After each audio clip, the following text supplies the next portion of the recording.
라이트하우스 서울숲에 오신 여러분들을 진심으로 환영합니다. 저는 임영규 목사입니다. 올해 마지막 예배입니다. 저희가 그 송구영신 예배라고 흔히 얘기하는 저녁 예배가 없는 거 아시죠? 저희는 공간이 없어서 저녁에 여기 오면은 혼자 조용히 예배 들으실 수도 없습니다. 그래서 이제 올해의 마지막 예배입니다. 우리는 연말의 마지막 2주 그리고 새해의 첫 번째 2주를 그래서 4주간 동안을 그 2년간이네요. 내일이 새해군요.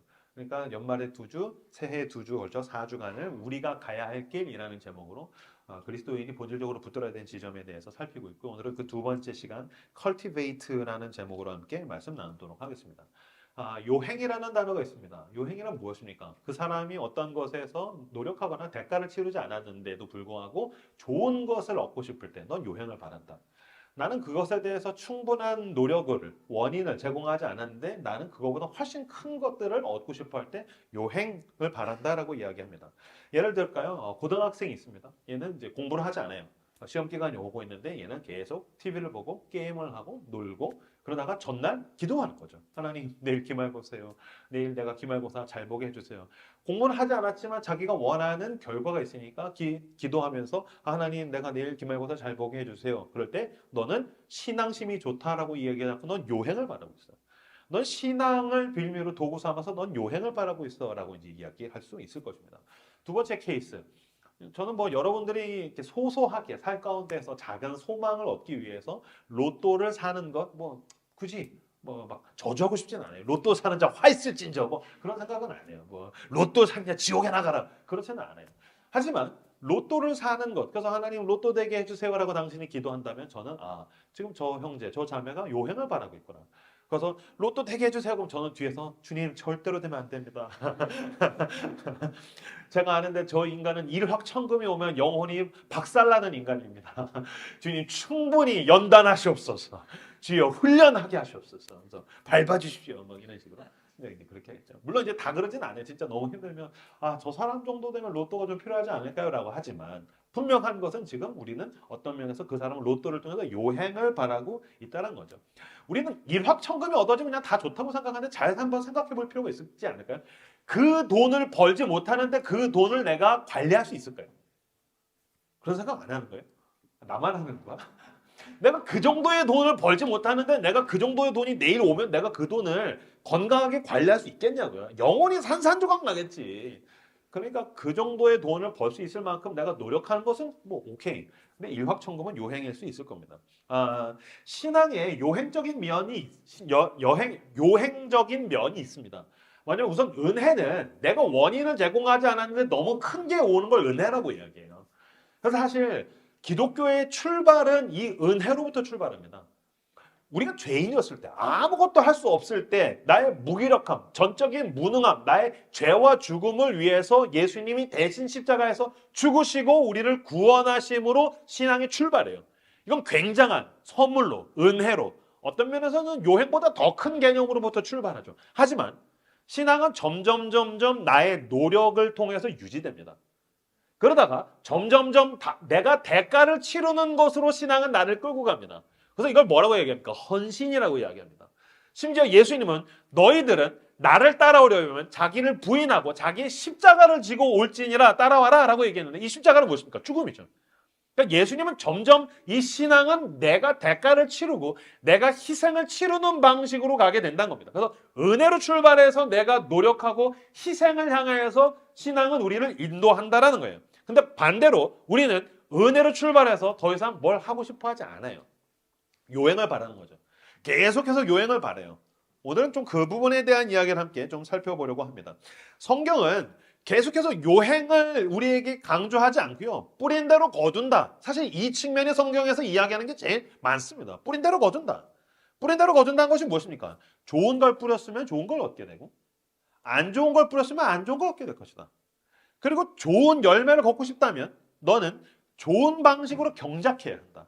너는 일궈야 한다. 넌 노력해야 된다. 그래야 내가 좋은 걸 얻을 수 있고 게으르고 태만하다면 너의 밭은 폐허가 될 것이다.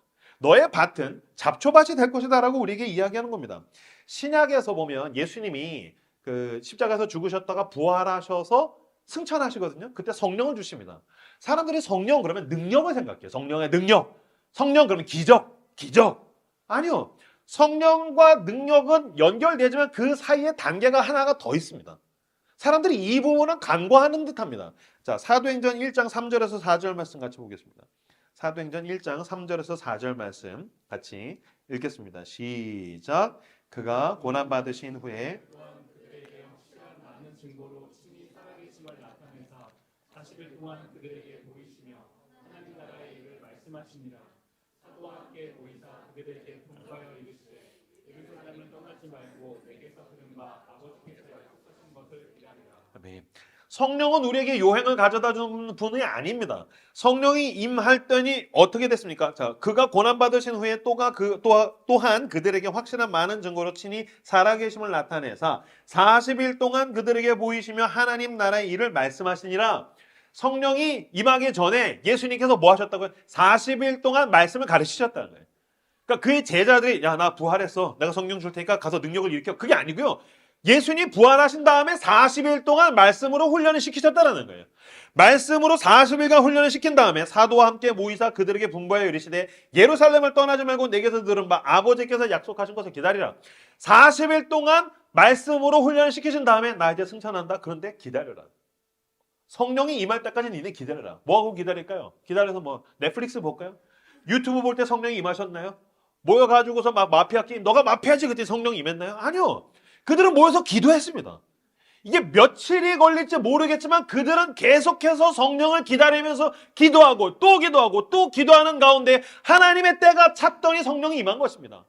그러니까 성령이 어떻게 임했다고요? 성령은 말씀을 훈련하고 기도하는 자들에게 임하셔서 그 능력을 나타내셨다는 거예요. 그러니까 성령이 임하면 기적이라는 것이 아니고 성령의 사람들은 말씀으로 더욱더 가까이 나간다는 것입니다. 성령의 사람들은 기도의 자리로 가까이 나간다는 것입니다. 성령의 사람이 말씀으로 가까이 나가고 기도로 가까이 나갈 때에 능력이 임하더라. 능력이 나타나더라. 이렇게 가야지. 아, 성령이 임하면 능력이 나타나니까 뭐 난 별거 안 해도 되겠구나. 아니요. 그건 요행을 바라는 것이고 하나님의 성령은 내가 말씀 가운데로 기도 가까이 나가게 만드신다는 것입니다. 사도행전 3장 1절 말씀 같이 읽어볼까요? 읽겠습니다. 시작. 제9시 기도 시간에 베드로와 요한이 성전에 올라갈새. 성령이 임했더니 사도행전 3장에 보면 베드로와 요한이 놀라운 기적을 일으켰습니다. 날 때부터 선천적으로 하반신 마비, 하반신 장애가 있는 이제 뭐 성경에서 안진뱅이, 옛날에 안진뱅이라고 그랬는데 그 안진뱅이 거지를 그 베드로가 나에게 은과 금은 없거니와 내게 있는 것으로 너에게 주노니 나사렛 예수의 이름으로 일어나 걸으라. 그랬더니 한 번도 일어난 적이 없던 사람이 일어나서 걷고 뛰며 찬양하면서 놀라운 기적이 일어났어요. 근데 그 기적이 언제 일어났답니까? 3장 1절에 분명히 제9시 기도 시간에 베드로와 요한이 성전에 올라갔어요. 이 9시는 오후 3시입니다. 오후 3시에 베드로와 요한은 기도하기 위해서 성전으로 가고 있었다는 거예요. 이거는 그냥 그날 한 번만 딱 3시에 갔구나. 아니요. 베드로와 요한은 늘 틈을 내서 시간을 내서 기도하는 사람이었던 거예요. 성령은 그들로 하여금 기도하게 했고 기도하러 가던 중에 기적이 일어났다는 거예요. 내가 늘 기도하는 그 시간에 놀라운 하나님의 기적이 그들에게 일어났다는 것입니다. 베드로와 요한이 원래 어떤 사람입니까? 예수님이 십자가에서 못 박히시기 전에 겟세마네 동산에서 야, 나 이제 십자가에서 죽어야 되니까 기도해라. 자고 있습니다. 자빠져서 자고 있습니다. 일어나 기도해. 갔다 오니까 또 자고 있습니다. 일어나 갔다 왔더니 또 자고 있습니다. 계속 퍼즐로 자고 있던 애들은 아니죠. 퍼즐로 자고 있던 베드로와 요한이 오후 3시에 그들은 기도하러 가더라. 무슨 뜻입니까? 성령은 그들을 변화시켰는데 어떻게 변화시켰습니까? 무능력하던 자들이 초능력적인 능력을 나타내겠습니까? 그게 아니죠. 늘 틈만 나면 자고 게으르고 태만하고 나의 영혼에 아무 관심 없던 자들이 성령이 임하니까 틈만 나면 기도하는 사람으로 변화된 것입니다. 그랬더니 그들이 늘 기도하던 그 시간에 기적이 일어나고 그들이 늘 말씀을 붙들던 그 시간에 기적이 일어나고 하나님의 성령은 먼저 우리를 말씀과 기도 가운데로 인도하더라라는 것입니다. 오늘 본문에서 보면 바울이 그 제자인 디모데에게 뭐라고 이야기했습니까? 자, 7절에서 10절 말씀 디모데전서 4장 7절에서 10절 같이 읽겠습니다. 시작. 망령되고 허탄한 신화를 버리고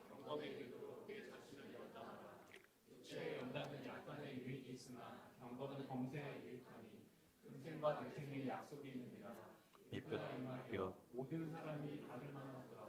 이를 위하여 우리가 수고하고 힘쓰는 것은 우리 소망을 살아계신 하나님께 있으니 또 모든 사람 특히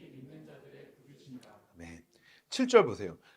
물론 망령되고 허탄한 신화는 이제 이단 서설에 대한 이야기지만 오늘에 적용하자면 어떤 면에서는 한 번에 괜찮아질 거라는 그런 요행.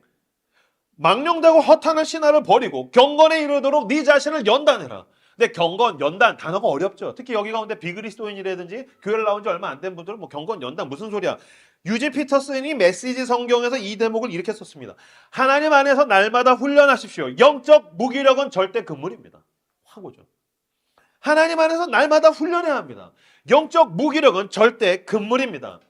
아까 말씀드렸다시피 신앙의 출발은 은혜로 값없이 예수께서 나를 위해서 십자가를 지심으로 값없이 나에게 구원이라는 놀라운 보물이 얻어짐으로부터 출발합니다. 근데 여러분, 내게 주어진 게 값없이 주어졌지만 이게 값싼 것은 아닙니다. 내가 아무 노력을 하지 않았어도 거저 주어졌지만 이게 아무것도 아닌 건 아닙니다. 이게 어떤 구원입니까? 이게 어떤 은혜입니까? 십자가는 무엇입니까? 하나님이 그 아들을 내어주실 만큼 고귀한 것입니다. 이건 온 우주에서 가장 값진 것을 내가 받았습니다.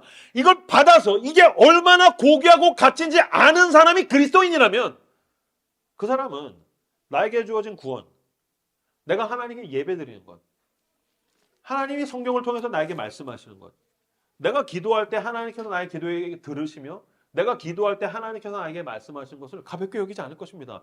이것을 연결하기 위하여서 하나님의 아들이 십자가 위에서 대신 죽으셨기 때문입니다. 그런데 어느 순간인가 그냥 구원을 받았으니까 자기가 그냥 살아도 되는 듯하게 느끼는 사람들은 어디로 갑니까? 영적 무기력을 향해서 가게 됩니다. 날마다 하나님 앞에 나아가는 훈련이 없다면 당신은 영적 무기력함에 빠지게 됩니다.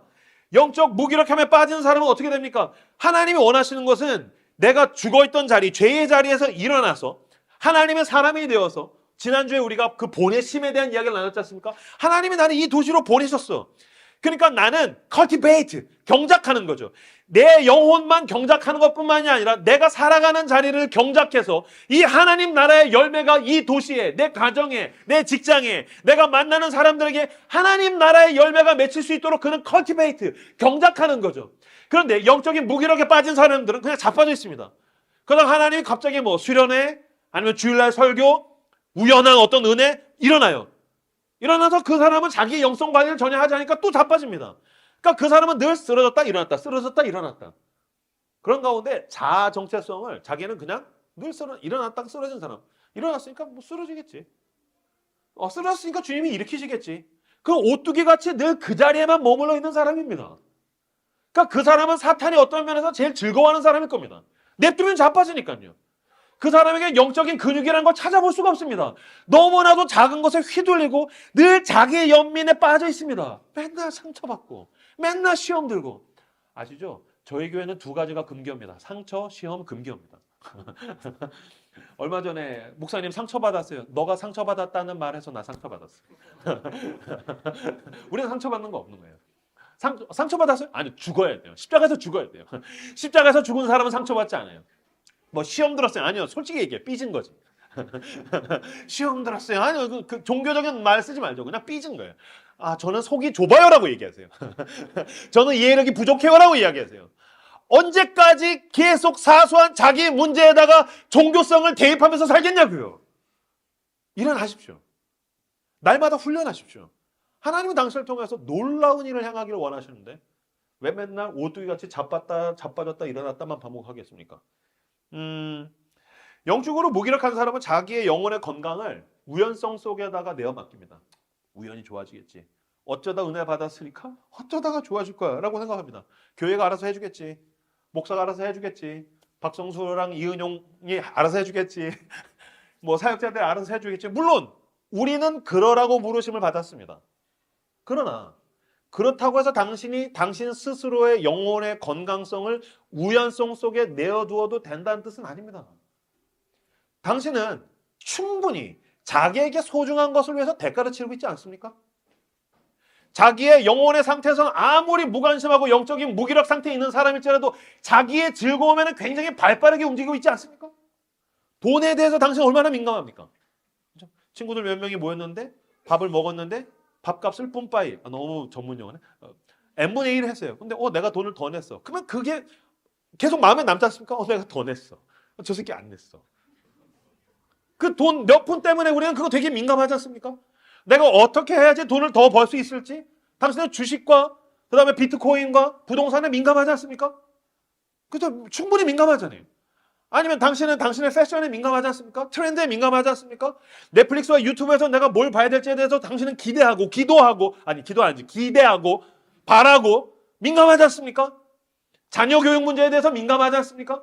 충분히 당신은 당신이 소중히 여기는 것에 대해서 굉장히 민감하고 대가를 치르고 있지만 당신의 영혼은 빈곤합니다. 빈곤하다는 말 지금 굉장히 제가 좋게 표현한 겁니다. 자본주의 사회를 살아간 사람들이 제일 싫어하는 말이 너 가난뱅이라는 말입니다. 너 가난해. 야, 너 가난해. 너 차 그런 거 타냐? 야, 너 옷 그런 거 입냐? 야, 너 뭐 그런 브랜드? 내가 남만큼의 어떤 브랜드나 돈이나 소유나 성취나 차나 집이나 이런 게 없으면 굉장히 열등감에 사로잡혀 있고 괴로워하고 막 성장하고 싶고 성숙하고 싶고 나도 좋은 걸 갖고 싶어 하고 그러는데 그거는 눈에 보이는 것들이죠. 이미지라고요. 소유라고요. 피상적 세계예요. 그러면 그 눈에 보이는 껍데기의 세계 속에 당신의 속 알맹이는 너무 빈곤한 건 아닙니까? 그러니까 만약에 나를 이렇게 뜯으면 내 속이 너무 빈곤해요. 영양실조 걸려 있어요. 아무런 브랜드가 없는. 왜 우린 그것에 대해서 부끄러워하지 않죠? 왜 나는 그 부분에 대해서 성장을 도모하거나 성숙하고 싶어 하지 않죠? 왜 이걸 그냥 목사에게만 내어 맡기는 거죠? 아니요. 하나님은 당신을 부르셨습니다. 당신은 날마다 훈련해야 됩니다. 영적 무기력은 절대 금물입니다. 성령이 충만한 사람은 자기의 시간을 떼어서 자기가 영적으로 내면적으로 성숙하고 성장하기 위해서 훈련하는 사람입니다. 하나님의 성령은 우리로 하여금 그 일을 도모하게 하고 시도하게 하고 열정적으로 그 일을 행하게 만드십니다. 그리고 하나님은 그 능력을 우리에게 부으시는 분이십니다. 그렇게 성령의 능력에 이끌려서 말씀과 기도에 충만하며 내 영혼이 건강해지며 내 인생의 목표는 예수 그리스도를 닮아가는 것입니다 라고 이야기하는 사람들이 그리스도의 제자입니다. 로안 윌리엄스라는 신학자가 성공의 신학자가 이렇게 얘기했습니다. 여러분이 제자가 되는 길은 이따금씩 얼굴을 들이미는 일로 이루어지지 않습니다. 제자도는 원래 그리스어의 엄격한 문자적 의미로 학생이 됨을 뜻하지만 일주일에 한 번 수업을 듣기 위해 또는 설교를 듣기 위해 얼굴을 내미는 일을 뜻하지 않습니다. 제자도는 드문드문 이어지는 간헐적 상태가 아니라 지속적 관계를 가리킵니다. 이런 의미에서 제자, 곧 배우는 자가 된다는 것은 쉬지 않고 바라보며 귀 기울여 듣는 일로 이루어지는 상태를 말합니다. 여러분, 우리의 목적은 싸구려 은혜를 가지고 어떻게든 그냥 적당히 세상과 양다리 하면서 살다가 천국에 입성하는 것이 아니고 영광스러운 그리스도의 제자가 되는 것입니다. 그리스도를 따르는 사람, 그리고 제자란 배우는 것, 그리스도로부터 배우는 사람. 세상의 영향력으로 나를 채워가지고 계속해서 자빠지고 쓰러지고 뒹굴다가 어떻게든 구원만 받는 사람이 아니라 그리스도의 제자로서 나는 이 땅을 회복시키고 이 땅을 변화시키며 나를 부르신 소명을 다하는 것이 우리의 목적이라는 것입니다. 그러려면 나는 간헐적 상태로 띄엄띄엄 은혜를 받는 것은 안 될 것입니다. 난 열정적으로 배워야 합니다. 그분 안에 거해야 합니다. 그분과 동행해야 합니다. 나는 시간을 떼어서 어떻게든 그분의 말씀으로 나를 채우고 기도로 주님과 연결되어야 됩니다. 그때 나를 통해서 내 주변이 변화되기 시작합니다. 나를 만나는 사람들이 나처럼 살아나기 시작합니다. 내가 그 놀라운 그리스도의 거룩한 영향력을 나를 보내신 이 도시에서 행할 수 있게 된다는 것입니다. 그래서 그리스도의 제자는 그들이 살아가는 삶의 자리 가운데 놀라운 변혁과 변화를 가져다 주는 사람입니다. 그걸 위해서 우리는 날마다 훈련해야 합니다. 어떤 목사님의 강의를 들었는데 목사님의 아는 형님이 재활치료에서 굉장히 탁월하신 분이라는 거예요. 그분이 이야기를 하다 뭐라고 했냐면은 자기가 재활치료를 해서 늘 남들의 건강을 보는데 한국 남자가 팔굽혀펴기 10개 정도는 웬만하면 다 한다는 거예요. 그때 이제 여기서 10개를 못 하신 분들 난 뭐지 뭐 하실 텐데 어쨌든 죽은 힘을 다하면 우리가 10개 정도는 할 수 있지 않습니까? 한국 남자들은 웬만하면 팔굽혀펴기 10개 정도는 다 할 수 있는데 매일 10개를 하는 사람의 몸과 1년에 한 번 죽을 힘을 다해서 10개를 하는 사람의 몸은 천지 차이라는 거예요. 그러니까 별것도 아닌 10개, 팔굽혀펴기 10개. 그 다 할 수 있는 거. 근데 그걸 1년에 한 번 하는 사람의 몸 상태와 그걸 매일 10개를 하는 사람의 몸 상태는 천지 차이라는 거예요. 제가 그 강의 들었는데 확 왔어요. 그렇죠? 매일 10개를 하는 사람의 몸 상태와 1년에 한 번 하는 사람의 몸 상태는 천지 차이입니다. 마찬가지입니다. 1년에 한 번 성경을 펴가지고 읽는 사람의 영혼의 상태와 매일 성경을 펴서 읽는 사람의 영혼의 상태는 천지 차이입니다. 매일 시간을 떼어서 아침이 되었든 점심 사이가 되었든 오후와 저녁이 되었든 내 삶을 떼어서 하나님과 연결되는 사람의 영혼의 건강성과 주일날 예배를 한 번 드릴 때 그냥 기도하는 사람의 영적인 몸 건강성은 천지 차이일 것입니다. 당신의 하루 가운데에 하나님 안에서 훈련하는 루틴이 있으시길 주님의 이름으로 축복합니다. 저는 제 삶 가운데의 저녁 시간 11시부터 2시까지의 그 새벽 시간을 저는 좋아해서 그 시간을 떼어서 그때는 누구의 방해도 받지 않고 저는 하나님과 연결되려고 합니다. 물론 가끔씩 아내가 옆에서 치고 들어오면 어쩔 수 없습니다. 아내는 무서우니까요. 하지만 나는 그 시간을 어떻게든 확보해서 나는 오늘 해야 할 팔굽혀펴기를 해야 돼요. 하나님과 연결되어야 돼요. 말씀을 읽어야 돼요. 기도를 해야 돼요. 나는 건강한 너무 내가 좋아하는 영적인 기독교 서적들과 나에게 은혜가 되는 책들을 읽어야 돼요. 그러지 않으면 나는 설교를 못할 뿐만이 아니라 난 하나님 앞에서 나는 굉장히 비실거리는 빈곤한 인간이 되는 게 난 싫어요. 주님 앞에서 당신이 건강해지기 위해서 당신은 몸부림쳐야 됩니다. 그렇게 매일 루틴으로 할 때 내가 점점 성숙하고 성장하고 강해집니다.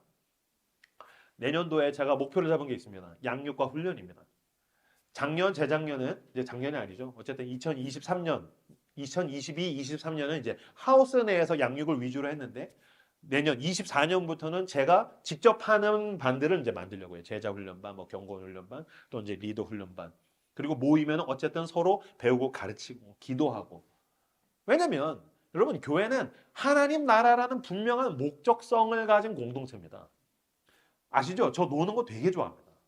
저랑 밥 먹은 사람들 알 겁니다. 전 식사기도도 잘 안 할 때가 있습니다. 전 노는 거 되게 좋아해요. 근데 여러분, 우린 놀기만 하는 소모임은 아닙니다. 사실 계속 교회에서 모여서 놀다가 보면요. 교회 사람들끼리 노는 거 별로 재미없습니다. 이게 뭐 술이 있습니까? 뭐 조명이 돌아갑니까? 별로 재미없습니다.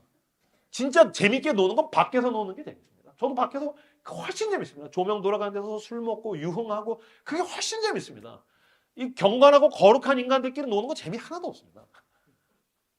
언제 재밌을까? 은혜 받고 놀면 재밌습니다. 아니면 놀고 은혜 받으면 재밌습니다. 근데 놀기만 하면 별로 재미없습니다. 이건 놀지 말라는 얘기가 아니라 더 중요한 게 있다라는 것입니다. 13절에서 15절 말씀 같이 읽겠습니다. 시작. 내가 이를 때까지 있는 것과 권하는 것과 가르치는 것에 전념하여 내 속에 있는 은사하고 장로에 대해서 안수받을 때 예언을 통하여 받은 것을 가볍게 여기지 말며 이 모든 일에 전심을 다하여 너의 성숙함을 모든 사람에게 나타내게 하라. 아멘. 13절. 내가 이럴 때까지 읽는 것과 권하는 것과 가르치는 것에 전념해야 된다. 읽는 것과 권하는 것과 가르치는 것을 제가 이렇게 한번 표현해 봤습니다. 권하는 것은 무엇입니까? 비그리스도인에게 복음을 권하는 거죠. 그 다음에 읽는 것은 무엇입니까? 내가 믿음이 약하니까 배우는 거죠. 성경을 읽고 배우는 거죠. 그 다음에 가르치는 것은 무엇입니까? 내가 믿음이 굳건하면 믿음이 약한 사람을 가르치는 것이죠. 그래서 읽고 배우고 가르치고 그 다음에 권하는 것. 그래서 배우거나 가르치는 것. 두 가지로 이야기하면. 이거를 제가 너무 존경하는 온누리교회 하영조 목사님이 이렇게 얘기하셨어요. 우리 교회는 세 가지를 무조건 하셔야 된다고. 배우거나 가르치거나 아니면 떠나거나. 근데 이 떠나거나가 교회다! 이런 건 아니에요. 여기서 떠난다라는 건 선교를 얘기해요. 그러니까 그리스도인은 어떤 사람입니까? 그리스도의 제자, 배우는 사람, 그리고 가르치는 사람, 그리고 배우고 가르침이 없는 곳을 향해서 떠나는 사람. 그럼 그 사람이 교회가 되는 거죠. 이거는 제 교회론이랑도 정확하게 일치합니다. 배우거나 배움이 필요한 내가 가르치긴 내가 좀 배워야겠어. 그럼 배우거나 내가 배웠어. 이제 가르치거나 아니면 이 배우거나 가르치는 거나 같이 하거나 이게 필요한 곳을 향해서 우리는 떠나는 사람. 그 사람들이 그리스도의 제자라고 얘기합니다. 그래서 쓸 때 꼭 목사가 있어야지 교회가 됩니까? 아니요. 신실한 그리스도의 제자, 배우고 가르칠 줄 아는 그리스도의 제자가 있으면 당신을 통하여서 당신 주변에 교회가 생기는 겁니다. 이명규 목사가 들어갈 수 없는 당신의 직장에 교회가 생깁니다. 당신의 이웃들 가운데 당신이 있음으로 인해서 교회가 생깁니다. 당연하죠. 권하고 읽고 배우고 가르치니까요. 하나님은 그렇게 우리를 통하여서 이 도시 가운데 놀라운 은혜의 역사를 나타내기를 원하신다는 것입니다. 여기서 15절, 이 모든 일에 전심전력해라. 읽고 배우고 가르치는 일에 전심전력해라. 우리나라 말로 전심전력. 단어가 너무 좋지 않습니까? 근데 이 전심전력하라라는 단어가 도대체 영어 성경에서 어떤 단어가 하고 딱 봤더니 cultivate. 경작해야 한다. 경작해야 한다. 경작이란 무엇입니까? 농사꾼이 그 논과 밭에서 농사를 짓는 게 이제 경작하는 것이죠. 일궈야 된다. 우리가 농사를 접어보지 않았으니까 별로 크게 와닿지 않고 그냥 많이 노력하라는 뜻인 거 아니죠. 봄에 농사를 시작한 농사꾼은 가을에 추수가 올 때까지 이게 흉년이 될지 풍년이 될지 모르지만 그는 늘 성실하고 신실하게 그는 경작합니다. 해가 뜨기도 전에 해보다 더 먼저 일어납니다. 그는 비가 오나 바람이 부나 그는 계속해서 자기의 논과 밭을 향해 가가지고서 자기의 호미질을 합니다. 잡초를 뽑습니다. 그래서 그는 자기의 논밭을 아름답게 일구어서 결국엔 수확을 얻어내는 사람입니다. 마찬가지입니다. 주님께서 그 얘기를 하신 것입니다. 너는 너의 마음에 있는 잡초를 뽑아야 한다. 너는 너의 영혼을 일구어야 한다. 너는 성경을 읽고 기도를 하고 이게 은혜가 되든지 안 되든지 늘 성실하게 매일마다 자기의 논과 밭을 향해서 달려나가는 그 농사꾼처럼 너는 cultivate, 너는 농사를 지어야 한다. 너는 경작해야 한다. 이 cultivate라는 단어에서 뭐가 나왔습니까? 컬처가 나왔습니다. 문화가 나왔습니다. 마찬가지로 내가 하나님 앞에 나아가는 그 말씀과 기도가 내게 문화가 됩니다.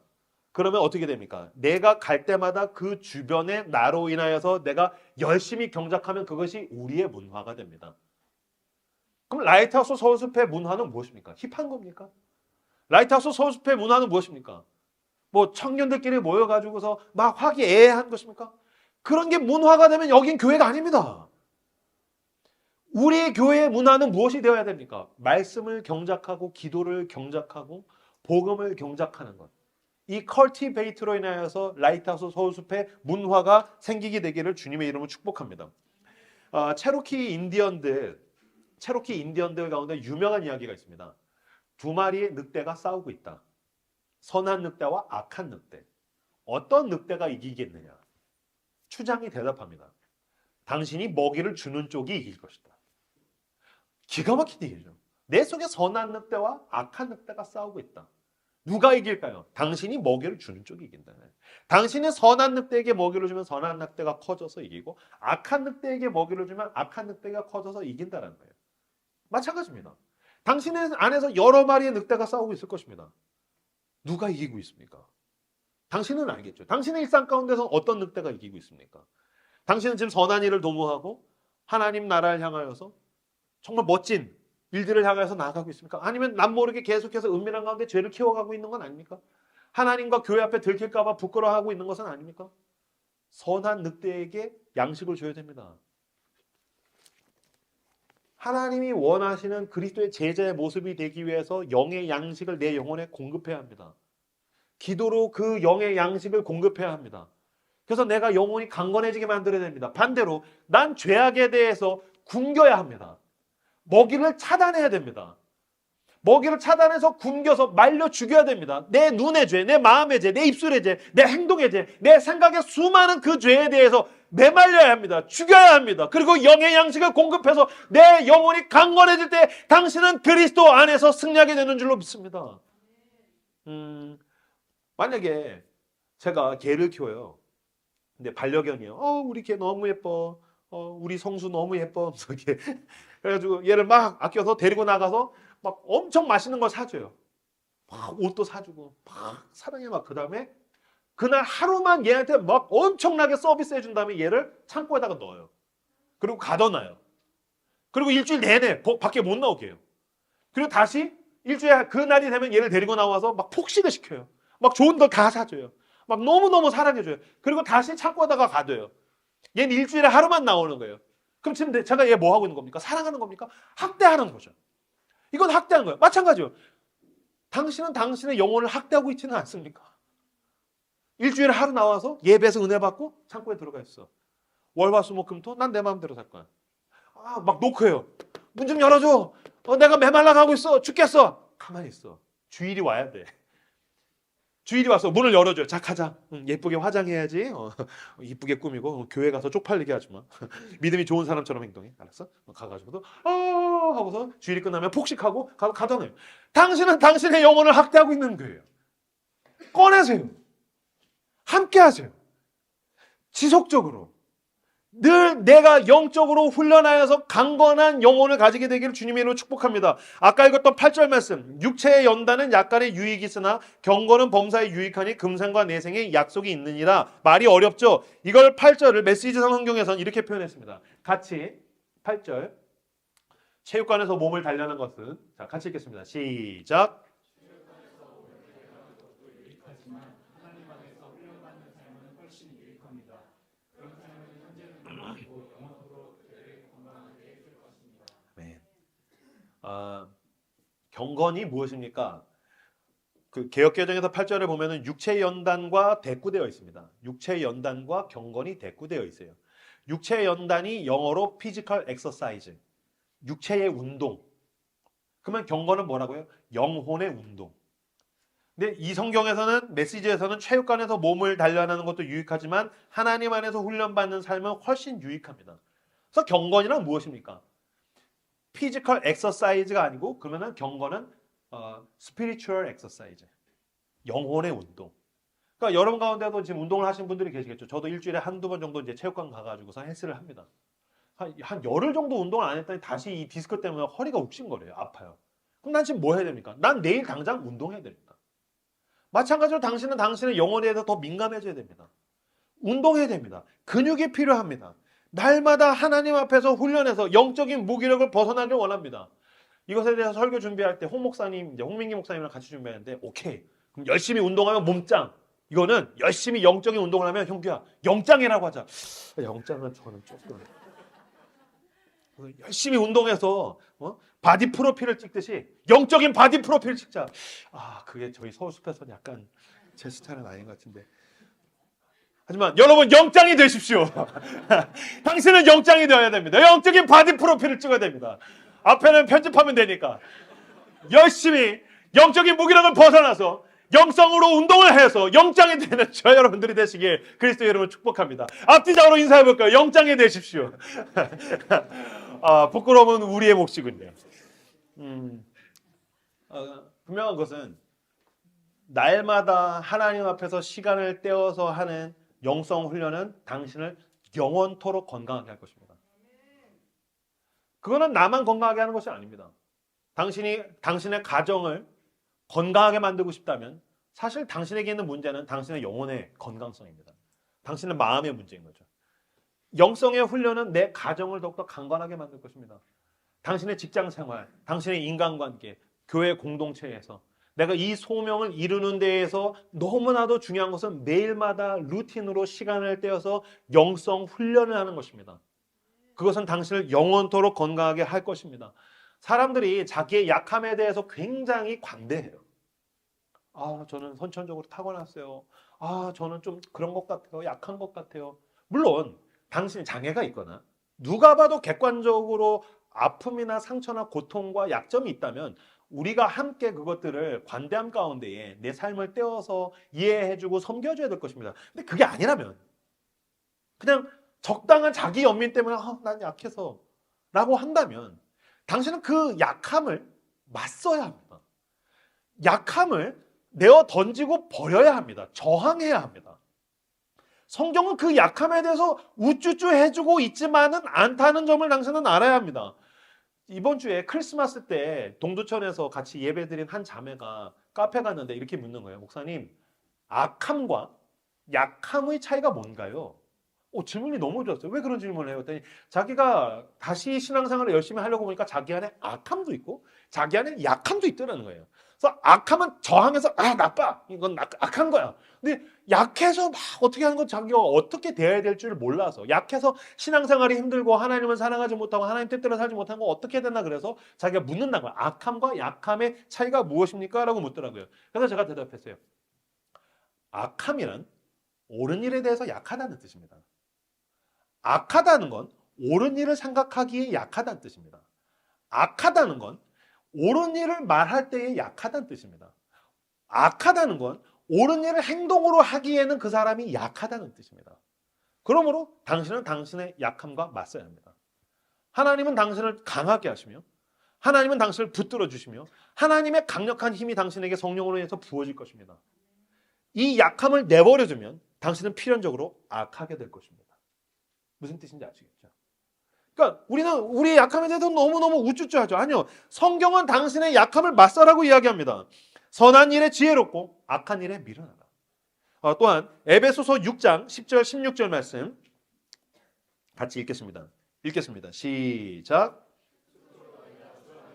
그 힘의 능력으로 강건하여지고 마귀의 관계를 능히 대적하기 위하여 하나님의 전신갑주를 입으라. 우리의 씨름은 혈과 육을 상대하는 것이 아니요 통치자들과 권세들과 이 어둠의 세상 주관자들과 하늘에 있는 악의 영들을 상대합니다. 아멘. 하나님이 난 약해서 죄를 짓고 약해서 게으르고 약해서 태만하고 마음은 원이로 돼 육신이 약해서 그래요 라고 이야기하는 자들 향해서 뭐라고 얘기하십니까? 우쭈쭈 하지 않습니다. 에베소서 6장 10절에 보면 끝으로 너희가 주 안에서와 그 힘의 능력으로 강건하여지고 마귀의 관계를 능히 대적하기 위하여 하나님의 전신갑주를 입으라. 우리의 씨름은 혈과 육을 상대하는 것이 아니요 통치자들과 권세들과 이 어둠의 세상 주관자들과 하늘에 있는 악의 영들을 상대합니다.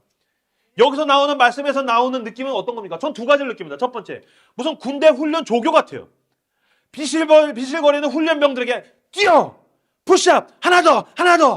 아니면 내가 PT 할 때 더 드세요! 막 그런 사람 같아요. 할 수 있어! You can do it! 하나님은 우리를 강건하게 하시는 하나님이십니다. 그 강한 능력으로 지금 우리를 어디로 보내십니까? 악한 마귀의 관계를 대적하며 세상에 있는 것들과 맞서 싸우라고 마치 멸망 직전에 세상을 구원해낼 마지막 용사처럼 지금 이야기하시는 거 아닙니까? 난 약한데요? 아니요. 하나님이 당신을 일으켜 세우시며 하나님의 성령이 당신에게 임하시며 하나님의 성령이 당신의 마음과 육체와 당신의 삶 가운데 놀라운 능력을 부으실 것입니다. 그러므로 여러분 자신의 하루 가운데 시간을 떼어서 하나님 앞에 나아가십시오. 주님이 그 말씀으로 공급하는 그 시간 앞에 나아가십시오. 주님이 그 기도하는 가운데 주님과 연결되는 그 전능자와 연결되는 그 강건해지는 능력 가운데 기도로 나아가십시오. 주님이 당신을 강하게 만드실 줄로 믿습니다. 나의 약함에 대해서 더 이상 우쭈쭈하지 않고 난 상처가 많아서 그래. 마음은 원이로 돼 육신이 약해서 그래요. 그 마음은 원이로 돼 육신이 약해서 그래라는 말은 주님이 그러니 강해져라, be strong 이런 뜻입니다. 자기 핑계로 되는 게 아니란 말입니다. 맞서십시오. 싸우십시오. 약함을 떨쳐내십시오. 성장하십시오. 성숙하십시오. 더 강해지는 2024년이 되시기를 주님의 이름으로 축복합니다. 제가 굉장히 많이 듣는 질문 가운데 그런 질문 많이 받아요. 목사님 너무 일찍 예수를 믿어서 억울해요. 죽기 직전에 믿으면 되는 거 아닌가요? 저는 못 누린 게 너무 많아요. 너무 일찍 예수 믿은 것 같아요. 그 사람은 모르는 게 있어요. 예수를 믿고 천국에 입성하는 게 우리의 목표가 아니라는 거예요. 우리의 목적은 무엇입니까? 더 강하고 더 부요한 사람이 되어서 천국에 들어간 것입니다. 그러면 죽기 직전에 그냥 천국에 가면 된다면 제가 질문하고 싶어요. 어차피 당신은 그냥 대한민국에서 살면 되니까 그냥 노숙자로 살아도 되는 거 아닙니까? 그냥 그지처럼 그냥 대한민국 사람만 되면 되는 거잖아요. 그건 아니잖아요. 그게 싫어서 당신은 더 부요해지기 위해서, 더 성장하기 위해서, 더 강해지기 위해서, 더 성숙해지기 위해서 나는 최선을 다하는 거잖아요. 마찬가지로 우리가 천국에 간다고 했었을 땐 싸구려의 모습으로 가는 게 우리의 목표가 아니라는 겁니다. 그리스도의 분량까지 장성해지는 것. 그래서 성경에서는 부요케라고 나와 있는데 이게 rich, 부유하다라는 뜻입니다. 그러니까 우리가 추구해야 할 부유함은 물질적 부유함만 있는 게 아니고 내 영혼의 부유함, 내 영혼의 풍성함, 이건 나를 채우고 흘러 넘쳐서 그 은혜가 필요한 사람, 생명이 필요한 사람들에게 흘러가서 그들을 채우고 일으켜 세울 수 있는 영적인 부유함까지 나가기를 주님은 원하신다는 것입니다. 계속해서 그렇게 나아가십시오. 힘쓰십시오. 결국에는 당신은 이런 말을 듣게 될 것입니다. 고마워요. 나는 내면이 너무 불안정했는데 당신을 만나면서부터 내 내면에 뭔가 단단한 힘이 채워지고 있어요. 나는 사는 게 너무 힘들었는데 죽고 싶었는데 살고 싶어졌어요. 너가 나를 위해서 기도해줘서 너가 나를 위해서 붙들어줘서 너가 나한테 전달해준 그 말씀이 나를 살게 했어. 내가 하나님이 나를 얼마나 사랑하신지를 알게 됐어. 내가 가는 그곳에서 나를 통해서 내 주변이 살아나게 되는 그 자리까지 주님은 우리를 인도하기를 원하십니다. 반주해 주시겠습니까?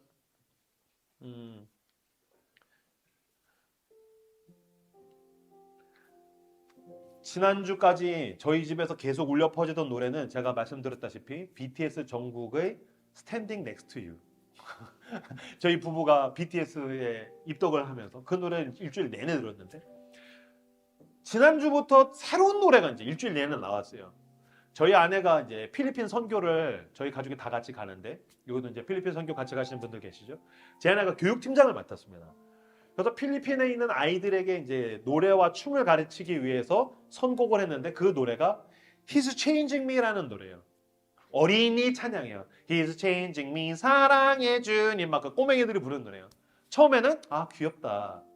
근데 10번, 50번, 100번 아침에도 저녁에도 계속 나오다가 보니까 아, He's Changing Me. 난 노래가 좀 체인징 됐으면 좋겠어.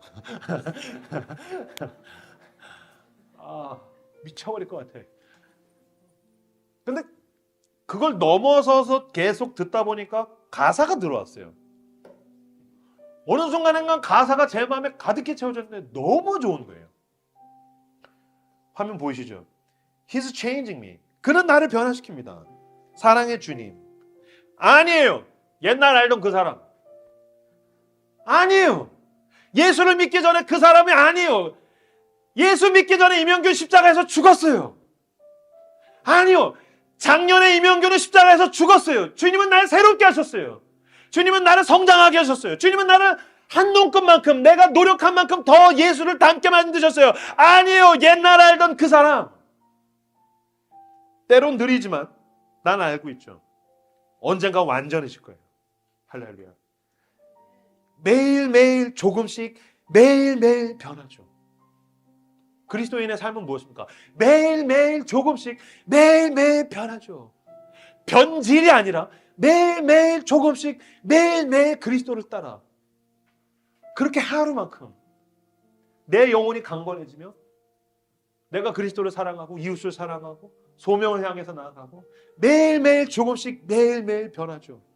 Jesus is changing me. Yes, He's changing me. 주님께로 돌아선 후 걷고 있죠. 은혜 속에. Jesus is changing me. 주님은 당신을 변화시킵니다. 나는 믿습니다. 성령께서 나를 날마다 매일매일 조금씩 변화시킨 그 하나님께서 당신과 동행하는 가운데 당신이 영혼의 훈련을 할 때마다 말씀 앞에 기도 앞에 나아가는 그 하루하루를 모아서 주님이 놀라운 변화를 당신의 삶 가운데 일으키실 것입니다. 그전에는 작은 위안을 구걸하는 수준이었다면 이제는 그것이 내 배에서 생수의 강같이 흘러넘쳐서 내 주변의 목마른 자들에게 흘러들어가 그들을 채우게 될 것입니다. 그들까지 변화되는 자리까지 당신을 사용하실 것입니다. 매일매일 그렇게 느리지만 완전해지는 그 날을 향하여서 걸어나가시는 저 여러분들 되시기를 주님의 이름으로 축복합니다. He's changing me. He's changing you. 주여 나를 변화시켜 주시옵소서. 오늘 우리에게 주신 말씀 붙들과 함께 기도하며 나아가도록 하겠습니다. 기도합시다.